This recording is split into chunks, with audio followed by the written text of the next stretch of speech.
Bonjour, alors dans cette vidéo on va parler des 4 questions fondamentales à se poser avant de créer un site web. Si vous en avez déjà un, ça peut vous intéresser aussi, c'est une bonne manière de faire le point sur votre situation.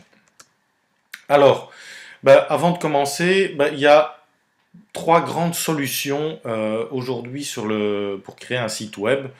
Euh, Solution fondamentale, je ne vais pas en aborder d'autres. C'est le prêt à l'emploi, sont des sites sur lesquels vous vous inscrivez et vous avez la possibilité de choisir un thème graphique et c'est soit payant ou gratuit et vous avez toute une série d'outils pour créer facilement votre site sans compétences techniques du tout. Voilà, bon, ça a l'air simple, ça a l'air très avantageux, mais bon, il y a quand même pas mal de pièges derrière, on va voir plus loin. Vous avez toujours le choix classique d'un webmaster, donc d'une société qui crée des sites ou un indépendant. Donc là, il y a la grande problématique, je dirais majeure, c'est celle du coût, du prix de faire développer un site web sur mesure. Euh, et ensuite, il y a la troisième solution qui est de le faire soi-même. Alors là, un des freins majeurs, c'est l'aspect technique, mais il faut savoir qu'il existe des solutions qui permettent de faire soi-même son site sans grandes compétences techniques. Alors bon, voilà, pour vous aider à réfléchir, il y a vraiment 4 questions fondamentales à se poser. La première, c'est suis-je propriétaire de mon contenu? Voilà, si vous faites développer un site web ou si vous utilisez un système prêt à l'emploi, voilà, votre contenu, c'est fondamental, c'est votre matière première, c'est une source de revenus. Vous pourrez, avec votre contenu, créer des bouquins, voilà, vous créez de la valeur avec le contenu que vous mettez sur votre site web.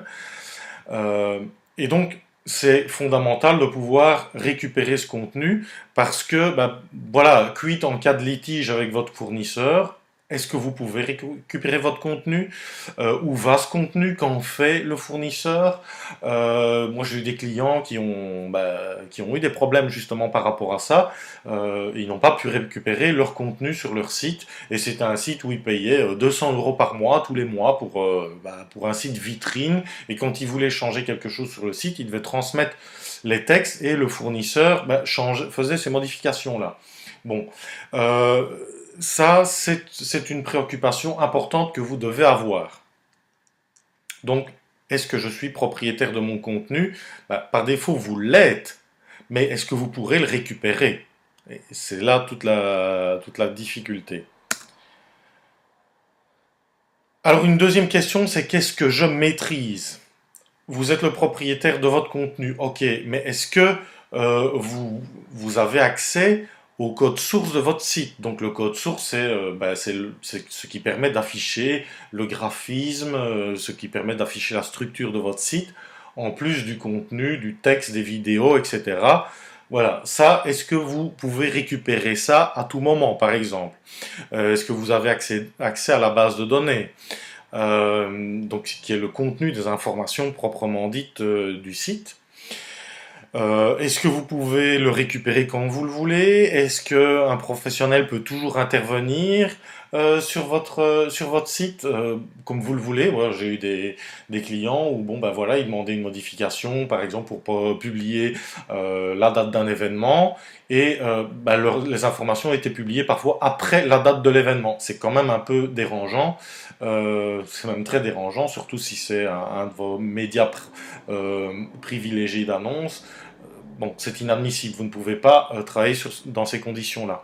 Alors, est-ce que vous gérez aussi l'évolution de votre site? Est-ce qu'il y a moyen de le faire évoluer? Qui peut le faire évoluer? Est-ce que c'est vous? Est-ce que c'est votre fournisseur?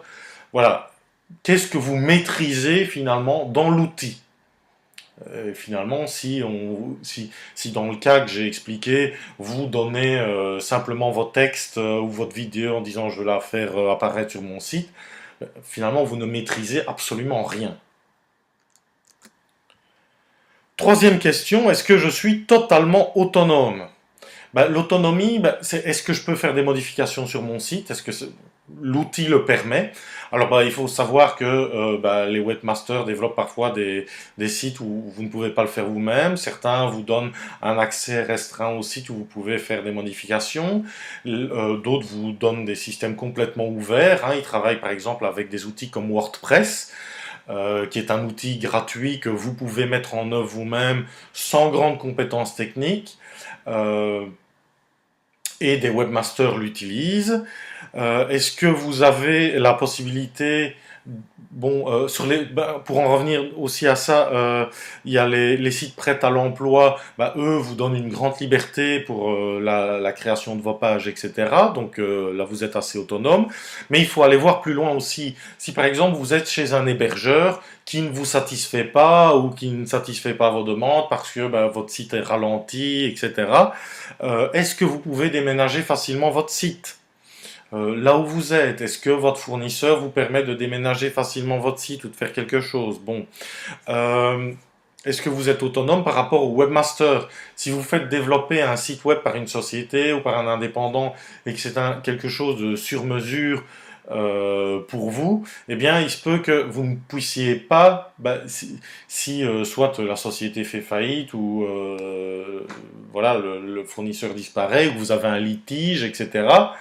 Même si vous pouvez récupérer ce site, ça risque de vous coûter de l'argent si un autre webmaster doit le reprendre. Donc il existe des solutions génériques, comme par exemple, j'en ai parlé là, WordPress, où là, si vous êtes si vous récupérez entre guillemets tout le package et c'est quelque chose, c'est un outil qui est extrêmement connu et donc d'autres webmasters qui connaissent WordPress peuvent le reprendre facilement, peuvent continuer à s'occuper de votre site ou vous-même, vous pouvez le faire.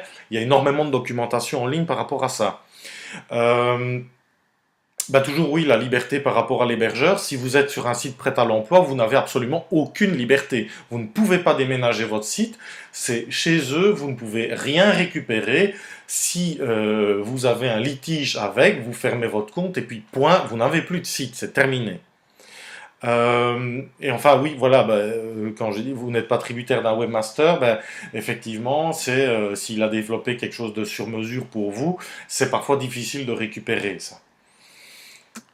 Donc ça, c'est la troisième question. La quatrième, c'est comment est-ce que je suis accompagné en fonction de vos compétences techniques. C'est vraiment important de se poser cette question parce que, voilà, quid si ça coince, il y a mon site, il y a un bug, etc. Est-ce que il faut 3 semaines avant de résoudre le problème ou est-ce que le problème est résolu directement? Est-ce que j'ai la possibilité moi-même d'aller résoudre un problème? Vous avez par exemple du texte qui n'est pas bien affiché ou il y a une faute d'orthographe, etc.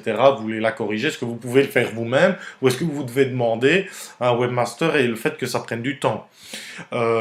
Qui peut intervenir sur votre site? Si c'est un site propriétaire, par exemple, fait par un webmaster sur mesure,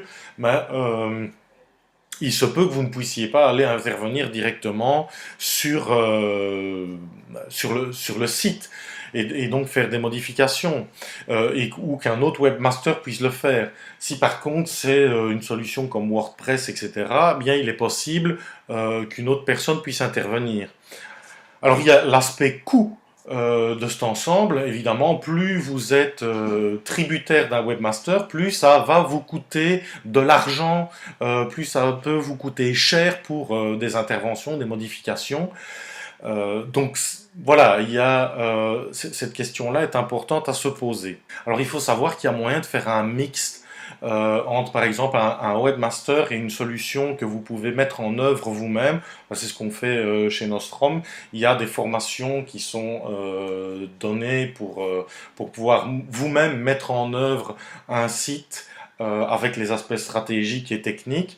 Et il y a des formules d'accompagnement derrière. Donc si vous ne vous en sortez pas, etc., eh bien, il y a moyen d'être aidé directement techniquement sur le développement ou la résolution de problèmes sur votre site. Ce qui fait que vous limitez les coûts au maximum, vous êtes le plus autonome possible. Ça, c'est par exemple une solution hybride qui peut peut-être vous convenir.